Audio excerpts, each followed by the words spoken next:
Hello traders and investors, 4/3/2024 திங்கட்கிழமைக்கான முன் பங்குச்சந்தை பகுப்பாய்வு என்ன பண்ணியிருக்கோம் அப்படிங்கிறத ஜஸ்ட் நான் உங்கள்கிட்ட பகிர்ந்துக்கிறேன்.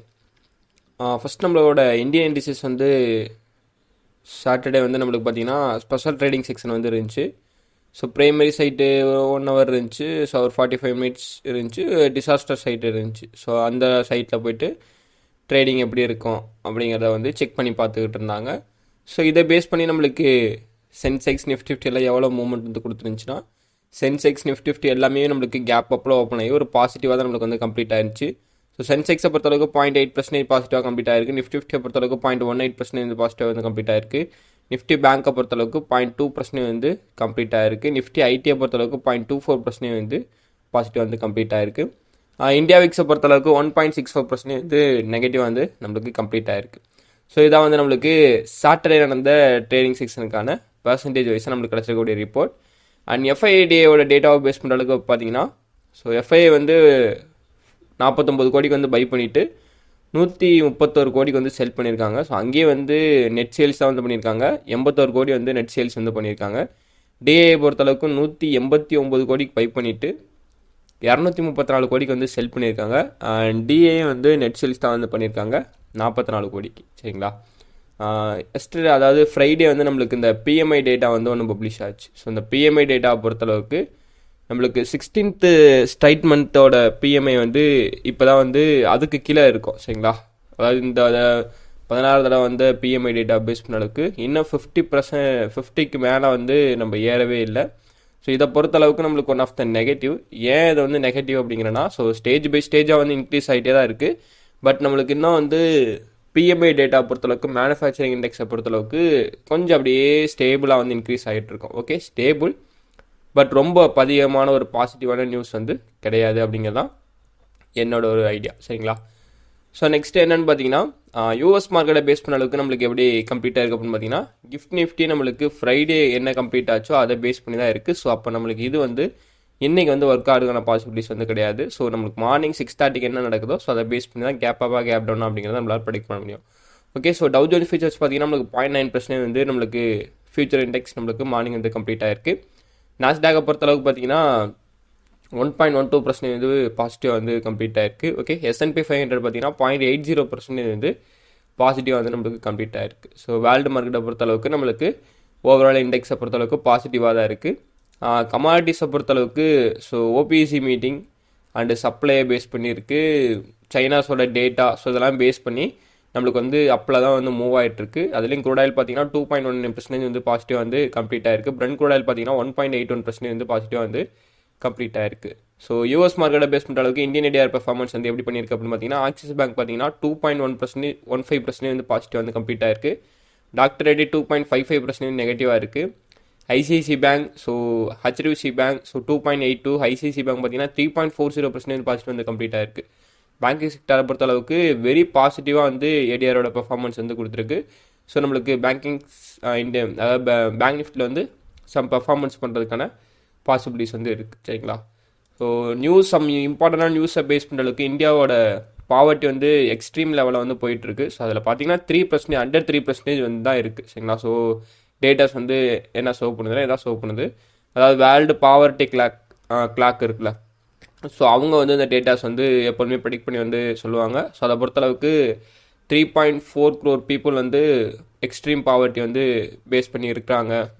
ஓகே, எக்ஸாக்டாக பார்த்தீங்கன்னா 4 crore 2023 பார்த்தீங்கன்னா 4 crore, இப்போ 4.6 crore இந்த இயர் பிஃபோரில் இருக்காங்க. சரிங்களா? ஸோ இதான் பாவர்ட்டி டேட்டா பொறுத்தளவுக்கு. ஜிஎஸ்டி கலெக்ஷன் நம்மளுக்கு ஃப்ரைடே வந்துச்சு.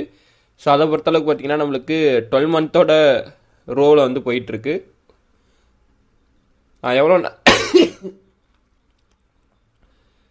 1.68 lakh crore February month collection ஆயிருக்கு. இதே நம்மளுக்கு ஜான்வரி மந்த் கலெக்ஷன் ஆனது பார்த்தீங்கன்னா 1.7 lakh crore நம்மளுக்கு ஜான்வரி மந்த் கலெக்ட் ஆயிருக்கு. சரிங்களா?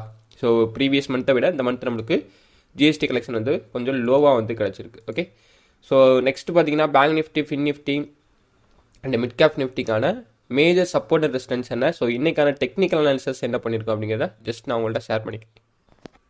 Nifty 50 index so 1 day time ஃப்ரேமில் ஃபஸ்ட் நம்ம அனலைஸ் பண்ணுவோம். லாங் டேர்மில் எப்படி மார்க்கெட் மூவ் ஆகிட்டு இருக்கு அப்படின்னா, என்னோட கன்ஃபர்மேஷன் படி மார்க்கெட் வந்து ஒரு ஸ்ட்ராங்கான ஒரு ரெசிஸ்டன்ஸ் ஜோனை வந்து ரீச் பண்ணிடுச்சு சரிங்களா.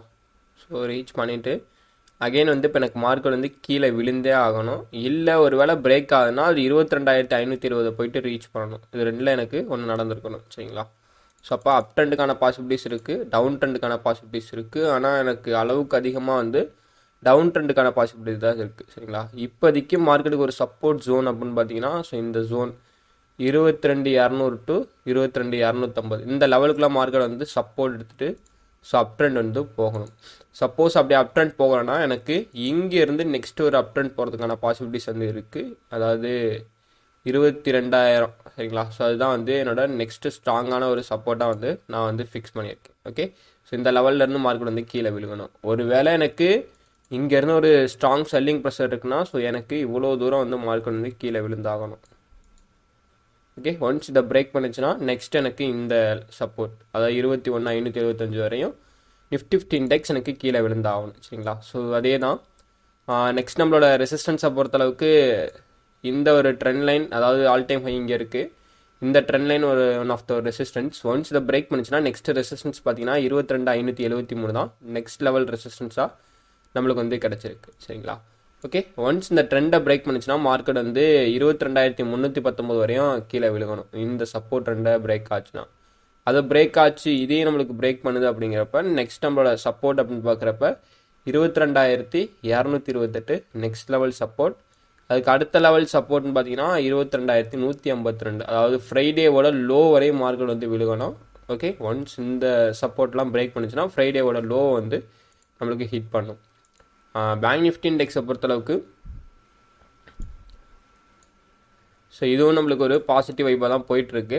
பட் இங்கே வந்து எனக்கு ஒரு ஸ்ட்ரகல் மூமெண்டம் வந்து ஒன்று கிடச்சிருக்கு. என்ன அப்படின்னு பார்த்தீங்கன்னா 47,500 இந்த லெவல்ஸ் மார்க்கெட் நெருங்கிருச்சு ஆல்ரெடி. ஸோ இப்போ வந்து எனக்கு ஒரு சடனாக ஒரு செல்லிங் ப்ரெஷர் வந்து இன்க்ரீஸ் ஆகிறதுக்கான பாசிபிலிட்டிஸ் வந்து இருக்கணும் என்னோடய வியூ படி. அது இங்கே வந்து சப்போர்ட் எடுக்கணும். இல்லைனா ஸோ இது இருக்க லெவலில் இவ்வளோ தூரம் வந்து அது 46,400 450 அந்த லெவலில் வந்து சப்போர்ட் எடுத்துகிட்டு மறுபடியும் அப் ட்ரெண்ட் வந்து போகலாம். இல்லை ஓகே, எல்லா மார்க்கெட் எனக்கு விழுந்துச்சுன்னா இந்த லோ வரையும் எனக்கு மார்க்கெட் வந்து விழுகணும். இதோட என்னோடய கணிப்புப்படி 44,459 வரையும் மார்க்கெட் விழுகணும். ஸோ எலெக்ஷன் முடிகிற வரையுமே நம்மளுக்கு இப்படி தான் ஒரு வால்டாலிட்டியாக தான் இருக்கும். அந்த வால்டாலிட்டியை நம்மளால் எக்ஸ்பெக்ட் பண்ணுறது கொஞ்சம் சிரமமாக இருக்கும். ட்ரெண்டோட கன்ஃபர்மேஷனே நம்மளுக்கு அவ்வளோ சீக்கிரம் கிடைக்காது சரிங்களா. ஸோ எலெக்ஷன் முடிஞ்சால் தான் ட்ரெண்ட் கன்ஃபர்மேஷனில் கிடைக்கும்.